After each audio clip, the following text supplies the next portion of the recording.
পৃথিবীর অনেক দেশের রাজনৈতিক ইতিহাসে এমন কিছু ঘটনা থাকে যেগুলো কেবল ক্ষমতার পালাবদল ঘটায় না, বরং রাষ্ট্র, সমাজ ও নাগরিকের পারস্পরিক সম্পর্ক, রাজনৈতিক সংস্কৃতি এবং ভবিষ্যৎ রাষ্ট্রচিন্তার গতিপথকেও নতুনভাবে নির্ধারণ করে। বাংলাদেশের সাম্প্রতিক ইতিহাসে 24শে জুলাই গণ অভ্যুত্থান তেমনি একটি গুরুত্বপূর্ণ ঐতিহাসিক ঘটনা। গণতান্ত্রিক পুনর্গঠন বলতে কেবল নতুন সরকার প্রতিষ্ঠাকে বোঝায় না, বরং এমন একটি রাষ্ট্রীয় ও রাজনৈতিক পুনর্বিন্যাস প্রক্রিয়াকে বোঝায় যার মাধ্যমে রাষ্ট্রীয় কর্তৃত্ববাদ, প্রাতিষ্ঠানিক সংকট বা রাজনৈতিক অস্থিরতার পর রাষ্ট্রের গণতান্ত্রিক ভিত্তিকে পুনঃপ্রতিষ্ঠা ও শক্তিশালী করা হয়। এই প্রক্রিয়ার মূল লক্ষ্য হল রাষ্ট্র ক্ষমতার বৈধতা পুনঃপ্রতিষ্ঠা, গণতান্ত্রিক প্রতিষ্ঠানসমূহকে টেকসই করা এবং এমন একটি রাজনৈতিক ব্যবস্থা গড়ে তোলা যেখানে জনগণের সার্বভৌমত্ব, অংশগ্রহণ, ন্যায় বিচার ও জবাবদিহিতা রাষ্ট্র পরিচালনার মৌলিক ভিত্তি হিসাবে প্রতিষ্ঠিত হয়। 4 আগস্ট 2024 আমরা আন্দোলনে বের হই। আমার বাসাটা বিডিবি ক্যাম্পের খুব কাছে। বিডিবিরা হঠাৎ বিকাল 3টার দিকে গুলি ছুটতে ছুটতে বের হয়, কোনো পূর্বাভাস নেই। আমরা যারা আন্দোলন করতেছি একবারে বড় ছোট সবার উপর গুলি ছুটতে ছুটতে বের হয়। তখন আমাদের পরিচিত অপরিচিত কিছু আঙ্কেল ভাইয়েরা সামনে থেকে আমাদের কভার করে যে মেয়েরা পিছনে যাও। তো আমি বলতে না আঙ্কেল, আমার বলতে আমাকে সামনে যেতে। তখন আমার মা আমার সাথে বের হয়েছে। তো উনি আমাকে সরাচ্ছে উনি নামাজ পড়ে বের হয়েছে আসরের নামাজের পর, সাদা পাঞ্জাবি, সাদা পায়জামা। ইনস্ট্যান্ট ওনার ফোরহেডে একটা গুলি লাগে, সে আমার সামনে মারা যায়। একটা মানুষ আমাকে সেফ দিতে এসে মারা যায়। পুলিশ বা বিজিবি যখন টিয়ার শেল, রাবার বুলেট এগুলো মারতো, তখন টিয়ার শেল মারলে যে জিনিসটা হয় আসলে চোখ জ্বালা পোড়া হয়। যারা মৌলবী আছে, যারা সামনে দৌড়াই গেছে বা বামরা যারা আছে যারা দৌড়াই গেছে, তো একজন আর একজনকে সবসময় সাহায্য করতো। কিভাবে? বাম মেয়েরা থেকে ব্যাগে করে অনেকগুলো মোমবাতি নিয়ে আসতো, নিয়ে এসে ওরা কি করতো সবার চোখের সামনে ধরতো, যারা সবাই মানে চোখের জ্বালা পোড়াটা কম।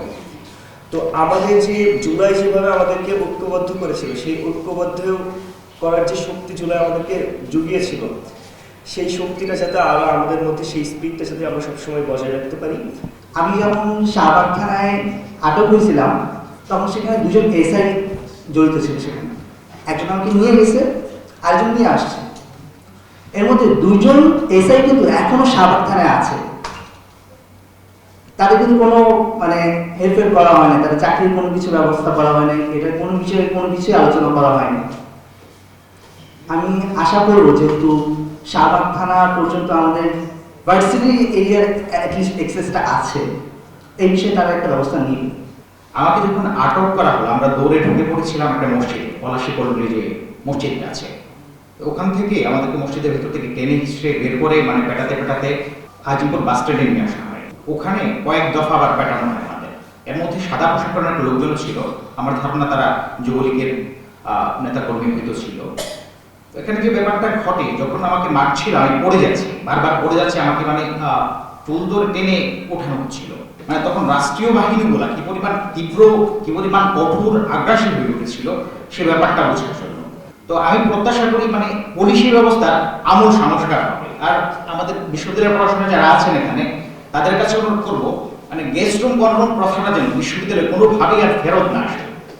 আন্দোলন সংগ্রামে যে শিক্ষার্থীরা রাজপথে শহীদ হয়েছে, তারা কিন্তু রাষ্ট্রের জন্য সবসময় চেত যে সে একটা এমন একটা রাষ্ট্র কাঠামো চায় যে এখানে এসে তার নিজের স্বাধীনভাবে নিজের বক্তব্য, নিজের ইচ্ছা প্রকাশ করতে হবে। বর্তমান প্রজন্ম কিভাবে কি চিন্তা নিয়ে তারা রাস্তায় নেমেছিল সেগুলো জানা দরকার আমাদের। স্মৃতিচারণ শুধু না, কেন তারা বসেছিল করেছিল এগুলো আমাদের জানা দরকার আছে এবং তাদের আগামী দিনের ভাবনা নিয়ে কথা বলার সুযোগ আছে। বা ঢাকা বিশ্ববিদ্যালয়ের পরিবেশ এমনই ছিল যে ছাত্রলীগ একটা ত্রাসের আলোতে কায়েম করেছিল, গণরুম কালচার যেখানে টর্চার সেল তৈরি করেছিল। আমরা এমন অবস্থায় ছিলাম যে একেবারে তাদের কথার বাইরে কোনো সুযোগ ছিল না। অত্যাচার, নির্যাতন, নিপীড়ন, চাকরি খাওয়া, চাকরি চলে যাওয়া, খুন, গুম, মামলা নিত্য নৈমিত ব্যাপার।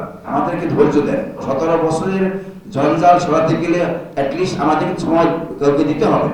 আমি আজকে চেয়ারে বসে কালকে বলে সব সমাধান করে ফেলবো, আমার কাছে তো আমাদের প্রদীপ নাই।